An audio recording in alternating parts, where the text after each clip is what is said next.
Masjid Jogokarian TV mensiarkan kebaikan.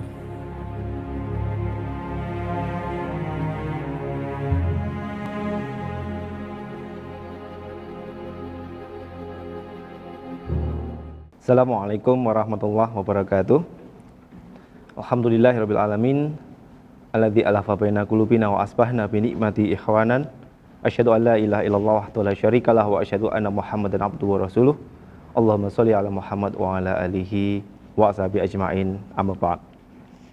Pemirsa rahimakumullah, ada di antara doa-doa kita sering kita selipkan satu pernyataan, yaitu raditu billahi robba wa bil islami dina wa bi Muhammadin nabiyya wa rasulah. Aku ridho Allah sebagai Tuhanku, dan aku ridho Islam sebagai agamaku, dan aku ridho Muhammad sebagai nabi dan utusan Allah. Kita akan melihat salah satunya, yaitu pernyataan kita, raditu billahi robba. Aku ridho Allah subhanahu wa ta'ala sebagai Tuhanku. Sesungguhnya kalau kemudian kita ditanya, bagaimana kita mengimplementasikan ridho kita kepada Allah Subhanahu wa taala? Apa yang kita ridho dari Allah Subhanahu wa taala itu? Maka jawabannya adalah kita ridho dengan kehendak Allah Subhanahu wa taala. Allah Subhanahu wa taala Maha berkehendak. Allah Al-Qadir, Allah yang menentukan segala sesuatunya. Dan apapun yang Allah tentukan atas kita, itulah yang dituntut dari kita untuk kita ridho kepadanya. Kalau kita melihat apa saja yang dikehendaki Allah SWT, maka setidaknya ada 3 hal, dan dalam 3 hal ini pun kita harus ridho pada Allah SWT. Yang pertama itu adalah ma aradallahu bina, apa yang Allah kehendaki dari kita, dengan kita, apa yang Allah kehendaki dengan kita. Pembahasan dalam masalah ma aradallahu bina, apa yang Allah kehendaki dengan kita, ini adalah pembahasan tentang takdir, hal-hal yang kita tidak bisa memilih. Allah sudah tetapkan, given begitu saja, dan manusia tidak berhak memilih, tidak bisa memilih. Ada di antara kita yang ditakdirkan dengan rambut hitam, kulit coklat. Ada yang ditakdirkan dengan rambut yang pirang, kulitnya putih. Ada yang ditakdirkan bersuku bangsa Jawa, Sumatera, kemudian berkebangsaan Eropa dan seterusnya. Setiap manusia tidak bisa memilih dan tidak pernah ditanya sebelumnya, engkau akan di dunia ini lahir sebagai apa? Tidak pernah. Sesuatu yang given. Kewajiban kita terhadap kehendak Allah yang seperti ini adalah kita menerima apapun yang Allah berikan kepada kita itu, kemudian mengambil hikmahnya. Ada barangkali di antara kita yang ditakdirkan oleh Allah SWT, mungkin dalam bayangan orang lain adalah tidak seberuntung orang yang lain. Misalkan ada orang yang dilahirkan dalam kondisi cacat, ada yang invalid dari bagian tubuhnya, mungkin dilahirkan sebagai seorang tunanetra, mungkin dilahirkan sebagai seorang yang tidak bisa mendengar dan seterusnya, dilahirkan dengan kekurangan-kekurangan yang itu kalau dibandingkan dengan orang lain, orang merasa, oh kasihan dia, tidak beruntung dia. Itu pun sesuatu yang kita tidak bisa memilih. Dan sekali lagi, kewajiban kita terhadap hal-hal yang seperti ini adalah mengambil hikmahnya, menerima apa adanya, dan kemudian akan muncul 2 hal. Yang pertama adalah ketika Allah berikan kepada kita hal-hal yang baik, yang luar biasa, yang istimewa, atau yang normal saja, maka kewajiban kita adalah bersyukur, dan syukur adalah baik bagi seorang mukmin. Ketika yang Allah berikan kepada kita dirasakan oleh kita, kok tidak seperti orang lain, kok kurang dan seterusnya, maka kewajibannya adalah bersabar, dan bersabar pun adalah kebaikan baginya. Sehingga kewajiban seorang mukmin terhadap ma aradallahu bina, apa yang Allah kehendaki dengan kita, yang di situ adalah takdir yang kita tidak bisa memilih, adalah mengambil hikmahnya, bersyukur ketika itu adalah sebuah kebaikan kalau kita rasakan, ataupun kemudian bersabar ketika itu kita rasakan sebagai ujian. Ini yang pertama, mensikapi kehendak Allah dengan apa-apa yang kita tidak bisa memilih, maka mengambil hikmahnya, bersyukur ataupun bersabar. Yang kedua, kehendak Allah terhadap alam raya yang mungkin kita sebut sebagai ma'aradallahu bil kaun, apa yang Allah kehendaki dengan alam raya ini, atau kita mungkin memahaminya sebagai sunatullah. Sesungguhnya Allah SWT sudah meletakkan ukuran-ukuran kepada seluruh ciptaannya. Bahkan Allah tegaskan di dalam Al-Quran, la tabdila li khalqillah, tidak ada perubahan terhadap ciptaan-ciptaan Allah. Di sini kewajiban kita sebagai manusia terhadap apa yang disebut sebagai sunatullah ini adalah mempelajarinya, memahaminya, kemudian mencoba untuk mengambil kemanfaatan, memanfaatkannya, atau kemudian mengambil sikap yang tepat terhadap sunatullah itu. Allah sudah tetapkan seluruh alam raya ini berada di atas garis idarnya masing-masing, bumi, bulan, matahari, dan seterusnya. Allah sudah tetapkan di alam ini berbagai macam benda, itu sudah dengan sifat-sifatnya. Api itu panas, es itu dingin, dan seterusnya.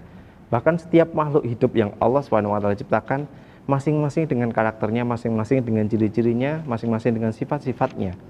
Ini semuanya adalah tantangan bagi akal budi manusia yang diberikan Allah SWT kepada kita untuk kemudian bisa mempelajarinya, mengambil kebaikan-kebaikan darinya, memanfaatkannya, atau mengambil sikap yang tepat dengan itu. Maka sekali lagi kewajiban kita kepada alam raya ini, ma'aradallahu bil kaun, hukum alam adalah kita mempelajarinya, kemudian mengambil kemanfaatan dan hikmah besar yang ada di dalamnya. Sesungguhnya kalau kita mempertentangkan antara yang pertama, ma'aradallahu bina, dan juga ma'aradallahu bil kaun, tidak tepat. Ada orang yang mengatakan di tengah-tengah musibah seperti ini, misalkan orang sudah paham yang namanya virus. Virus Allah ciptakan dengan karakternya, dengan sifatnya. Kemudian orang mengatakan demikian, virus itu kan tentaranya Allah, makanya dia akan menular apa tidak, menyerang kita apa tidak, itu kan terserah Allah. Jadi kita nggak usah takut, kita nggak usah pakai alat perlindungan diri dan seterusnya. Kemudian orang ini nekat mengabaikan nasihat-nasihat dari para ahli medis, misalkan tidak bermasker di dalam wabah corona ini, misalkan tidak bermasker, tidak mencoba melakukan langkah-langkah higienis untuk mencegah penularan itu. Ya kita tidak bisa kemudian mengatakan insya Allah saya tidak akan tertular karena semuanya adalah tentara Allah. Tidak begitu. Itu sama saja orang faham bahwa Allah SWT itu sudah menetapkan api itu panas, kemudian dia dengan nekat masuk ke dalam api dan mengatakan api itu adalah tentara Allah, dan insya Allah saya tidak akan terbakar kalau Allah tidak menghendaki, dan dia masuk ke dalam api. Justru ketika kita memahami sunatullah terhadap alam ini, maka dituntut dari kita adalah menggunakan akal budi kita, yang akal budi itu juga diberikan oleh Allah SWT pada kita, mensikapinya dengan bijak. Fas'alu ahlal ilmi in kuntum la ta'lamun. Masing-masing itu ada ahlinya, dan masing-masing orang punya kompetensinya. Mari kita dengarkan orang-orang yang berkompeten ketika mereka memberikan penjelasan-penjelasan ataupun catatan-catatan tentang beberapa hal terkait dengan alam kauni ini. Ini sikap yang kedua terhadap sunatullah, ma'aradallahu bil kaun. Pemirsa rahimakumullah, ada yang ketiga. Kalau yang pertama itu adalah sesuatu yang kita tidak bisa memilih, dan Allah tidak akan menanyai kita dengan itu. Kenapa rambutmu hitam, kenapa kulitmu coklat, kita tidak ditanya. Tetapi yang ketiga ini adalah ma'aradallahu minna, apa yang Allah kehendaki dari kita. Kalau yang pertama adalah dengan kita, yang ketiga ini adalah dari kita. Disinilah Allah SWT akan menanyai kita. Kalau kemudian ditanya, apa sih yang Allah kehendaki dari kita? Minna, apa yang diberi Allah dari kita? Maka itu semuanya adalah apa yang sudah Allah tetapkan di dalam hukum-hukum syariat yang harus kita jalankan. Allah meminta kita untuk sholat, maka kita sholat. Allah meminta kita untuk zakat, maka kita berzakat. Allah meminta kita untuk berhaji, maka kita berhaji. Allah meminta kita untuk berbuat baik kepada tetangga, kepada orang tua, kepada keluarga, kepada tamu, kepada orang miskin, orang fakir, orang yatim. Berbuat baik pada semuanya, maka kita lakukan itu semuanya. Ma'aradallahu minna, itu menjadi tuntutan yang akan ditanya oleh Allah SWT terhadap kita. Dengan demikian, ketika kita bisa memenuhi ketiganya. Yang pertama adalah kita ridho dengan apa yang Allah tetapkan atas kita dan kita tidak bisa memilihnya. Kemudian kita juga bersikap bijak dengan hukum alam yang telah Allah tetapkan. Dan yang terakhir adalah memenuhi tuntutan-tuntutan syar'i yang Allah kehendaki dari kita. Maka saat itulah kita dikatakan sebagai orang yang mampu untuk mengimplementasikan perkataan raditu billahi robba. Aku ridho Allah sebagai Tuhanku. Aku ridho Allah yang telah mengatur seluruh kehidupanku, telah memberikan semuanya kepadaku, dan aku ridho untuk memenuhi semua tuntutan Allah kepadaku. Semoga kita termasuk orang-orang yang diberikan hidayah oleh Allah Subhanahu wa taala, diberikan taufik oleh Allah Subhanahu wa taala untuk bisa bersikap dengan tepat mewujudkan ridho kita kepada Allah Subhanahu wa taala, sehingga kita termasuk golongan orang-orang yang ridho kepada Allah dan Allah pun ridho kepada kita. Demikian, ada kurang lebihnya maaf. Assalamualaikum warahmatullahi wabarakatuh. Masjid Jogokarian TV mensiarkan kebaikan.